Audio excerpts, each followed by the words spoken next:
আলোচনা শুনলে সবার চোখে পানি আসবে না? যারা এটা উপলব্ধি করতে পারবে, অনুধাবন করতে পারবে, আপনি দেখবেন তাদের মনের অজান্তেই কখন যেন চোখ দিয়ে পানি গড়িয়ে পড়ছে, তারা নিজেরাও টের পাবে না। আল্লাহ যেন এই 3 নাম্বার এই প্রকার শ্রোতা হিসাবে আমাদের কবুল করেন, বলেন আমিন। দরুদ আর সালাম পাঠ করছি আমাদের নবী মুহাম্মদুর রাসূলুল্লাহ সাল্লাল্লাহু আলাইহি ওয়াসাল্লামের প্রতি, যার প্রতি কোরআনে কারীম আল্লাহ নাযিল করেছেন। সেই কোরআনকে যদি আপনি জিজ্ঞাসা করেন, হে কোরআন, যার উপরে নাযিল হলে তার সম্পর্কে তোমার ভেতরে কোনো কিছু আছে, কোনো পরিচয়? আল্লাহ রাব্বুল আলামিনের কোরআন আমাদেরকে শোনাচ্ছে, وَإِذْ قَالَ رَبُّ وَإِذْ قَالَ عِيسَى ابْنُ مَرْيَمَ إِنِّي رَسُولُ اللَّهِ إِلَيْكُمْ مُصَدِّقًا لِمَا بَيْنَ يَدَيَّ مِنَ التَّوْرَاةِ। এই আয়াতের শেষের দিকে আল্লাহ ইসমুহু আহমাদ এই শব্দ দিয়ে জানিয়েছেন, হযরত ঈসা আলাইহিস সালাম তিনি জানিয়ে গিয়েছেন এই পৃথিবীতে আমার পরে একজন নবী আসবে যার নাম হবে আহমদ। আমাদের নবীর পরিচয়টা আল্লাহ কোরআনে কারীম যিনি নাযিল করলেন তার উপরে, তার ভেতরে তার নামটা আল্লাহ সংরক্ষণ করে দিয়েছেন। প্রশ্ন আসতে পারে, এক একজনের তো বহু নাম আমরা দেখি, হে কোরআন তোমার ভেতরে কি মুহাম্মদুর রাসূলুল্লাহ সাল্লাল্লাহু আলাইহি ওয়াসাল্লাম এই নাম তোমার ভেতরে আল্লাহ কি তার সম্পর্কে দিয়েছেন নাকি? আমরা যে তেলাওয়াত করেছি সূরা ফাতিহা, এই সূরা থেকে যেহেতু আজকে আলোচনা করব, এই সূরার প্রথম আয়াতে আমার আল্লাহ আমার নবীর নামকে উল্লেখ করে জানিয়েছেন। এটা 29 নাম্বার আয়াত, মুহাম্মাদুর রাসূলুল্লাহ।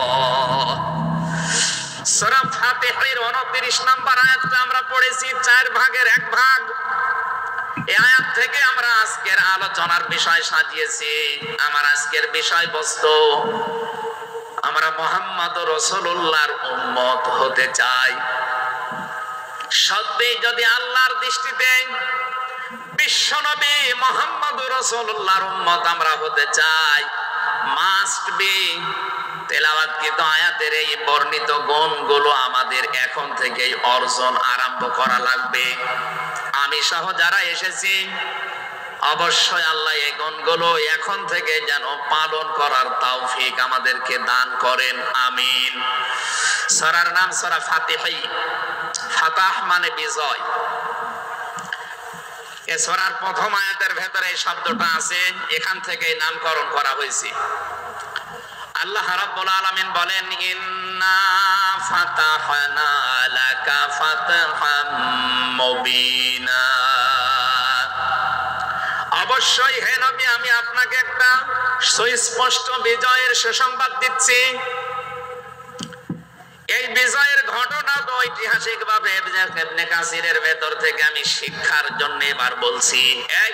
এদিকে খুব অ্যাক্টিভ হয়ে থাকবে। ফাতিহার 18 নাম্বার আয়াত। আমার যতটুকু পড়াশোনা আছে, আমার যতটুকু লেখাপড়ার স্টাডি আছে, এই আয়াতটা এখন বাংলাদেশে সবচাইতে বেশি প্রয়োজন।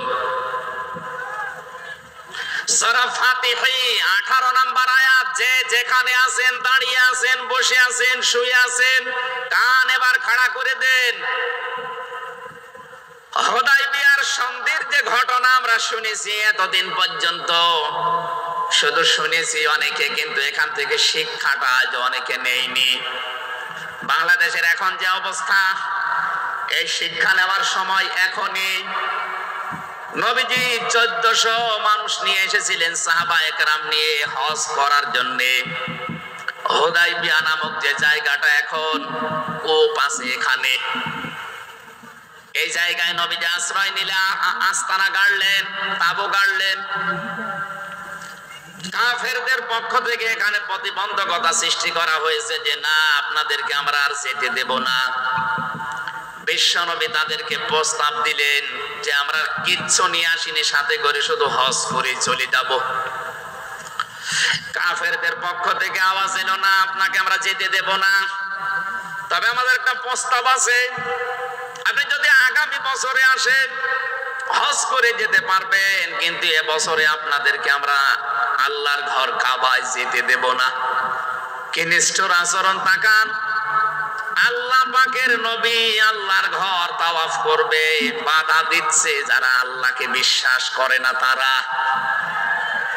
বাংলাদেশে 50টা বছর কোরআনে কারীম প্রচার করেছে যারা, কোরআনের পাখি শহীদ আল্লামা দেলাওয়ার হোসাইন সাইদি রহমতুল্লাহ আলাইহি, তার নামে মামলা দেওয়া হয়, কেস দেওয়া হয়, তিনি নাকি ধর্মীয় অনুভূতিতে আঘাত দিয়েছে।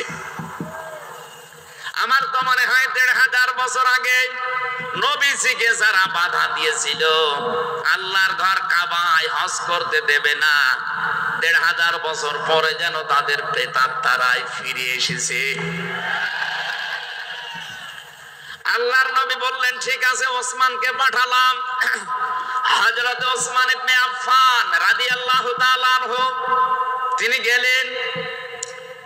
হযরত ওসমানকে তারা আটক করার পরে ঘোষণা দিয়ে দিল, কতিলা ওসমান ইবনে আফফান, ওসমানকে হত্যা করা হয়েছে। এ সংবাদ যখন নবীজির কাছে এসেছে, যশোরবাসী খুব খেয়াল করেন, এখানে হযরতে ওসমানকে তারা হত্যা করার ঘোষণা দিয়ে মিথ্যা একটা সংবাদ পাঠিয়ে দিয়েছে নবীজির কাছে। নবীজি সাহাবায়ে কেরামকে বললেন, যারা ইহরামের কাপড় পরে এসেছিলে সব এখন খুলে ফেলো। সাহাবায়ে কেরাম বলেন, হে রাসূল, ইহরামের কাপড় খুললে হজ? বলে, হজ আগামী বছর। বাংলার মুসলমানের আমি কেন বলছি আয়াতটা, 2-1 মিনিট পরে আপনি টের পাবেন। দ্বিতীয় নম্বর, নবীজি বললেন, আজকে রমজান মাস, এটা রমজান মাসের এখন আর আধা ঘন্টা 1 ঘন্টার সময় আছে মাত্র ইফতারি করার, এখনই ভেঙে ফেলো, ইফতারি করে ফেলো। দরকার আগামীতে রোজা আবার রমজানের সিয়াম আবার করে দেওয়া যাবে। যে 2টা সিদ্ধান্ত নিলেন, 2টাই ফরজ, একটা রোজা একটা হজ। নবীজি কিন্তু জানতেন ইহরামের কাপড় খুলে ফেললে হজ ভেঙে যাবে, আর একটু পরেই তো ইফতারি করলে রোজাটা হয়ে যায়। বিশ্বনবী বলেন না, এক্ষুনি রোজা ভেঙে ফেলো। আবার বলছে, কান খাড়া করেন, আমি কিন্তু 2 মিনিটের ভেতরে জায়গায় যাব। এত বড় 2টা বড় বড় ফরজ বিধান নবীজি লঙ্ঘন করছেন, কারণটা কি? কারণ একটাই, ওরা একজন নিরপরাধ মানুষকে আটক করে হত্যার ঘোষণা দিয়েছে। আপনি বাংলাদেশকে 15.5 বছরের সাথে ওই ঘটনাটা মিলান। একটা নিরপরাধ মানুষ, মাত্র একজন, তাকে আটক করে হত্যার ঘোষণা দেওয়ার কারণে যদি নবী মুহাম্মদ রাসূলুল্লাহ হজ ছেড়ে দিতে পারেন, রোজা ছেড়ে দিতে পারেন, তিনি ওই বাবলা গাছের নিচে হাত দিলেন, সাহাবায়ে কেরামকে বললেন, আমার হাতের উপরে সবাই হাত লাগাও, আমি আজকে তোমাদেরকে বায়াত গ্রহণ করাবো, শপথ নেব তোমাদের কাছে। 1399 জন নবীর সাথে আছে, আর হযরত ওসমানকে যেহেতু তারা আটক করেছে, এই 1399 জন সবাই নবীজির হাতের উপরে একটার পরে হাত দিতে আছে। বিশ্বনবী ডাক দিয়ে বলেন, সাহাবীরা, জিবরাইল এই মাত্র সূরা ফাতিহা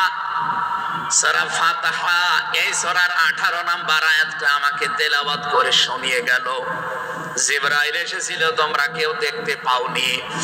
জিবরাইল আয়াতটা শুনিয়েছে, লাকাদ রাদিয়াল্লাহু আনিল মুমিনিনা ইয ইউবাইউনাকা তাহতা শাজারাতি ফাআলিমা মা ফি কুলুবিহিম ফানজালা সাকিনাতা আলাইহিম ওয়া আসাবাহুম ফাতহান করিবা।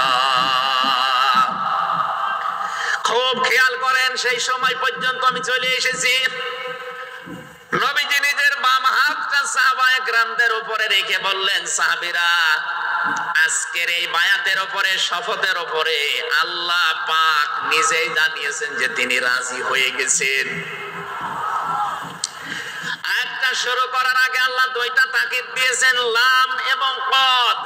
লাকাদ রাদিয়াল্লাহু আনিল মুমিনিন।